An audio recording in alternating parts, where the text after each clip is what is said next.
sounded cool to me, like that, having a title in Spanish, and if the main character, when he explains what the monster is, he says it in his native tongue. But we just hit a dead end trying to find an old actor who could speak Spanish. Once we went, all right, look, we it's not going to happen. Let's just look for good old actors. Then we ended up with Norman Yem, which was fantastic. But I just was so attached to the title that I just went, you know what, fuck it.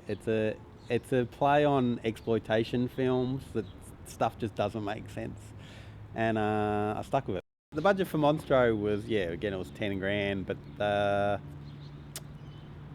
was pretty much spent as you went. I think I allocated Nick. I said, look, I'll give you like 3.5 grand for prosthetic effects, because I knew that we had to build tentacles. Like it was much more ambitious, but I think that blew out a bit more.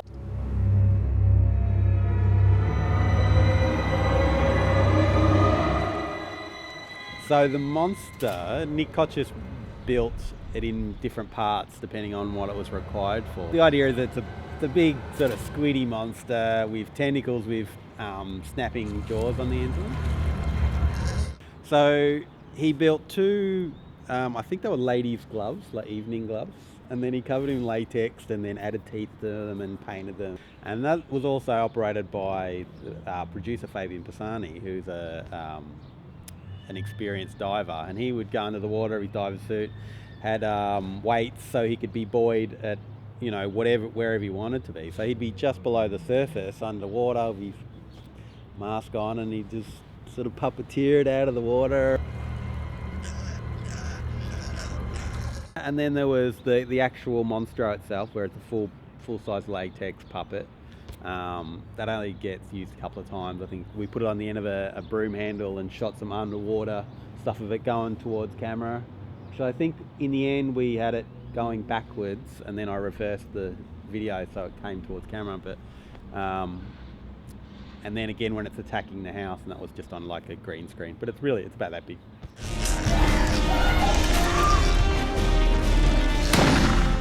Yeah, I used to do a lot more photography back then, and so I would do shoots with models and stuff like that. So certain models were on my kind of periphery, and like so Nellie was one of them. She's this, she's really tall and beautiful. Right, time for some answers. So I got Nellie on board through I'd done a video clip with her and taken some photos of her and stuff like that. And so I said, I'm doing this film, I want you to be the lead in it. I think at that stage I wasn't even sure if she could act or anything, but I thought my idea for Monstro was Fabian wanted to do a sea monster movie, and I was totally up for that. I love monster movies. And I thought, to give it a different edge, I hadn't really seen monster movies that kind of took on the really like girl gang kind of thing, like Faster Pussycat, and I thought, can have those characters with a monster, that dynamic will be really fun. Carly plays Blondie. She was actually the only one that came through like a long process of auditioning people from putting the call out online. Most people they weren't right, but she was cool. And then she told me later she'd never act. That was the first time she's ever auditioned or acted in anything. Right, I'm going in. Carrie Capri, of course, who's the young girl, she's amazing as well. And she came from actually a video clip I'd done for CC Martini. She was 20 at the time, but look, I thought, she could easily play for 16. She was very kind of innocent look to her, and she ended up being so great. Like when I was writing other scenes for it to fatten out the movie, I knew that I could have dramatic roles between her and Norman Yam, and they'd pulled it off. And they're some of the most heartfelt sort of sweet moments in the film.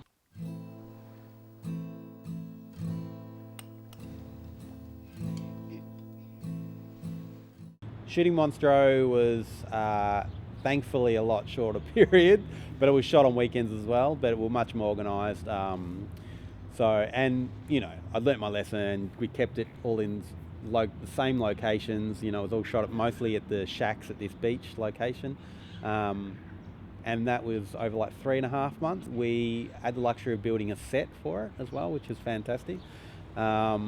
My sister at the time had this like a 3-acre property with this huge, used to be an alfalfa factory, giant big shed. And so she just said I could have a corner of it, which was a big bit of space. And Fabian was also working in the building industry. With a very enthusiastic crew, we just built our set out of, bugger all materials.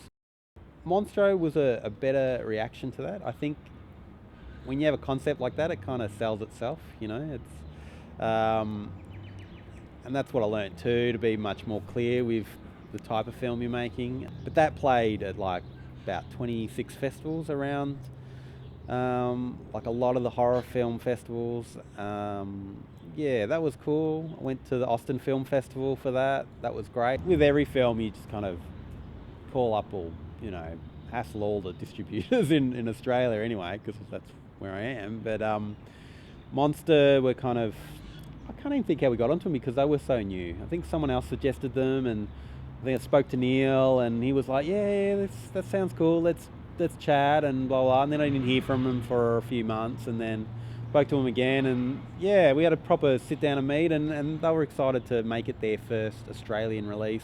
They got all the contacts. They get it out in the stores. They get it made and pressed, and get the artwork organised, get the classification done. I think that was, some of the bigger costs was classification and getting the physical DVD made. That was just on DVD. But yeah, getting out there, it's on shelves in JB, still is. Yeah, so Rebecca Smith, our sales agent for that one, got us distribution in the US through Breaking Glass Pictures. So they've put it out there for North America, and in the UK it was picked up by Left Films.